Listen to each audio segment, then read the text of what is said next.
Bang Adian, 10 tahun yang lalu standingnya PDI Perjuangan adalah menolak pilkada dipilih oleh DPRD, tapi kalah voting pada saat itu. Nah sekarang standingnya masih sama nggak?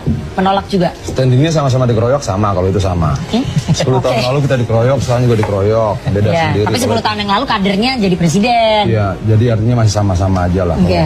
Kita selalu sendirian dan tegak runtuh dalam prinsip kira-kira seperti itu. Inilah yang menyedihkan ya. Rakyat kita tanahnya diambil. Kalau kita ke pabrik, haknya untuk hidup layak juga diambil. Kita ke daerah tambang, sumber daya alamnya diambil. Mau pilkada, hak bersuaranya pun diambil. Janganlah. Paling tidak kalau toh tinggal suara yang tersisa, yuk kita berikan sama rakyat. Kalau tanah sudah nggak jelas punya siapa, udara tak jelas punya siapa, sumber daya alam sudah tak jelas punya siapa, hak untuk hidup layak juga tidak jelas punya siapa, ya ayo kita pertahankan suara kita ini. Jangan mau diambil lagi. Jadi standingnya PDI Perjuangan menolak? Menolak dong, itu pertama. Kalau alasannya kemudian biaya mahal, biaya yang mana?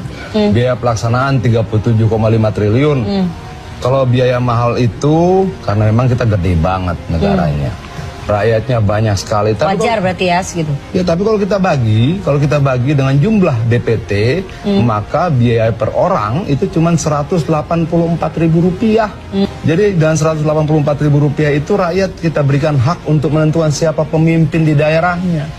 Siapa yang nanti akan menentukan tambang di daerahnya jadi apa, pohonnya jadi apa, kebun jadi apa dan sebagainya. Mereka mau pilih sendiri, jangan diambil dari mereka. Karena kalau kita lihat perorangan seperti itu murah. Dan sebenarnya itu juga turunnya ke rakyat kok. Untuk uang apa KPPS ya Dol ya.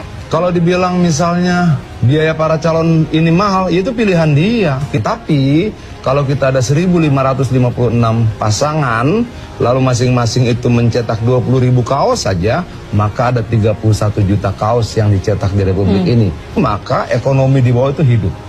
Bergerak dengan asumsi 20.000 per pasangan, 20.000 kaos. Itu tukang sablon dapat duit. Jadi perputaran ekonominya berjalan. Duit, tukang kaos dapat duit, yang ngirimin kaos dapat duit. Waduh, perputaran. Dan itu diakui oleh Menteri Keuangan.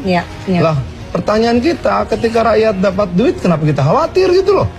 Kenapa kemudian kita bilang ini jadi mahal, dia dapat duit kok?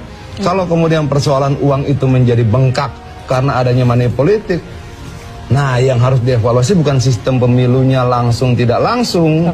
Yang harus dievaluasi KPU-nya, Bawaslu-nya, gitu loh. Jangan dong kegagalan kita mentertibkan, mendisiplinkan KPU dan Bawaslu, lalu kita rubah sistemnya, udah dipilih DPRD aja. Padahal money politik itu terjadi karena apa? Karena Bawaslu-nya misalnya tidak tegak.